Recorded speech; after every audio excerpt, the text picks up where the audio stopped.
Neat. తమిళ హీరోలందరూ ఇప్పుడు వలసలు మొదలుపెట్టారు.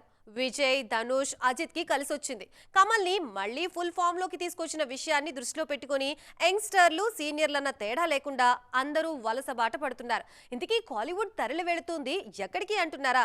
కాసింత నార్త్ కి, అంటే మన టాలీవుడ్ కి రండోయ్. డాన్స్ వేణుమా డాన్స్ ఇరుక్కు, ఫైట్ వేణుమా ఫైట్ ఇరుక్కు, సీన్ వేణుమా అదో ఇరుక్కు అంటూ వారసుడు వేడుకలో దిల్ రాజు మాటలు ఇప్పటికీ తెగ వైరల్ అవుతున్నాయి. వాటన్నింటికి తోడు హిట్ వేణుమా హిట్ కూడా ఇరుక్కు అని కూడా చెప్పండి సార్ అని అంటున్నారు తెలుగు ఆడియన్స్. రీసెంట్గా గుడ్ బ్యాడ్ అగ్లీ కూడా మంచి సక్సెస్ అవడంతో తమిళ హీరోలకు తెలుగు మేకర్స్ కలిసొచ్చారు అన్న టాక్ బాగా స్ప్రెడ్ అయింది. ధనుష్ కెరీర్లో సార్ మూవీని అంత తేలిగ్గా మర్చిపోలేరు జనాలు. పాటలే కాదు, కంటెంట్, ఎమోషన్ ప్రతిదీ అంతగా కనెక్ట్ అయింది ఆడియన్స్కి. ఆ సినిమా పాజిటివ్ వైపుతోనే ఇప్పుడు కుబేరాలో కాన్ఫిడెంట్గా దూసుకుపోతున్నారు ధనుష్. రీసెంట్గా సూర్య సినిమా ఓపెనింగ్ జరిగింది. తెలుగు సినిమా చేస్తానంటూ ఎన్నాళ్లుగానో ఊరిస్తున్నారు సూర్య. ఎట్టకేలకు ప్రాజెక్ట్ స్టార్ట్ చేశారు. ప్రామినెంట్ డైరెక్టర్గా పేరు తెచ్చుకున్న వెంకీ అట్లూరి మూవీ కోసం ఈగర్గా వెయిట్ చేస్తున్నారు నడిపి నాయగన్ ఫ్యాన్స్.